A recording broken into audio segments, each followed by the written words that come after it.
మనం ఇప్పుడు మారేడుమిల్లిలో ఉన్నాం. మారేడుమిల్లిలో కొన్ని మొక్కలు నాకు వింతగా కనిపించినాయి. అవి ఏంటా అని కనుక్కుంటే ఆ, అరక్కు గుండ్లు అంటారంట వీటిని. అరక్కు గుండ్లు, జఫ్రా సీడ్స్, డిఫరెంట్ డిఫరెంట్ పేర్లు చెప్తున్నారు. అయితే ఇవి దేనికి వాడతారని అడిగినప్పుడు ఒక ఇంట్రెస్టింగ్ సమాధానం చెప్పారు. అదేంటంటే వాడుక భాషలో లిప్స్టిక్ సీడ్స్ అంటారంట వీటిని. ఇవి ఎలా ఉంటాయి ఒకసారి చూద్దాం, నేను చూపిస్తాను ఇప్పుడు. ఇదే ప్లాంటేషన్ మొత్తం ఇదే.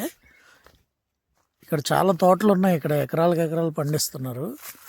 కాయలు చూడండి ఇట్లా ఉన్నాయి. ఇవి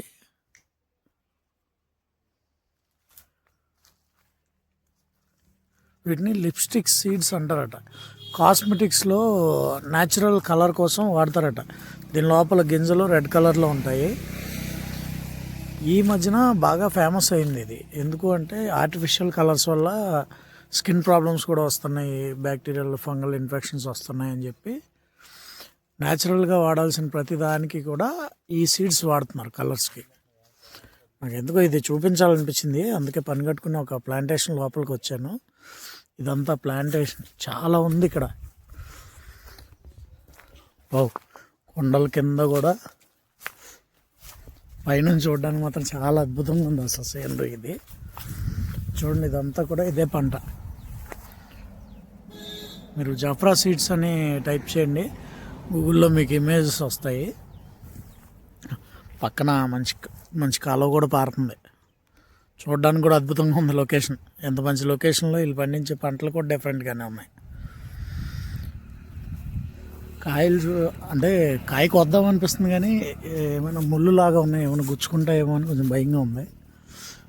నేను ట్రై చేస్తాను ఇప్పుడు ఒక కాయ కోసి చూడడానికి. I will try.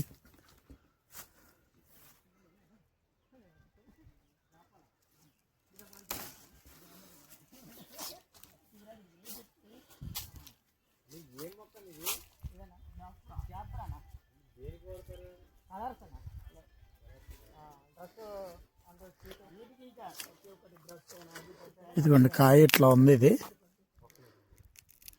ఇట్లా ఓపెన్ చేసినప్పుడు ఈ రెడ్ కలర్ సీడ్స్ ఉన్నాయి ఇందులో. ఇవి హెల్త్ కూడా మంచిదంట. ఇవి చూసారు కదా, గింజలు ఎట్లా డిఫరెంట్గా ఉన్నాయి.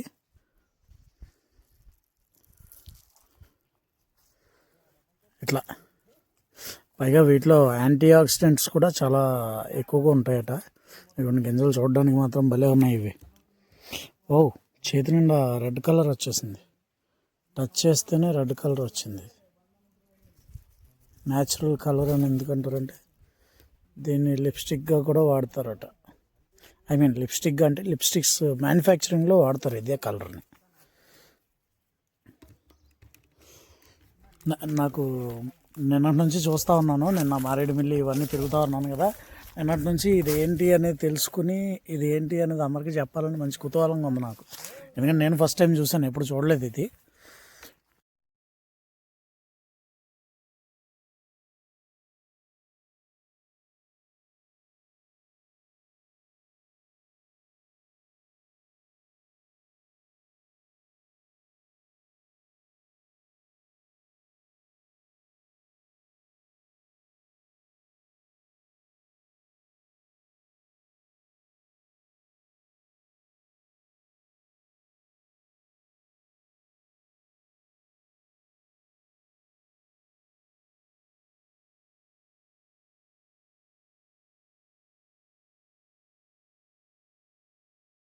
ఇందాక మనం పచ్చికాయ కోసాం కదా, అందులో రెడ్ కలర్ చేతి కంటుకుంది. ఇందాక కడుక్కున్న పోలేదు. ఇదిగో ఇది ఎండిపోయిన తర్వాత, కాయ ఎండిపోయిన తర్వాత ఎండిపోయిన కాయలు మాత్రం కోస్తారట. ఇలా ఎండిపోయిన కాయలు కోసి ఈ గింజలు ఉంటాయి కదా, ఈ గింజలను సెపరేట్ చేస్తారు ఇట్లా. దీనికి కూడా మిషనరీస్ వచ్చేసినాయి. ఇదిగోండి కాయ గింజలు సెపరేట్ అయిపోయినాయి. ఈ గింజలను సెపరేట్ చేసి, ఈ గింజలు వచ్చి కేజీ సుమారు 600 ఉందంట ఇప్పుడు.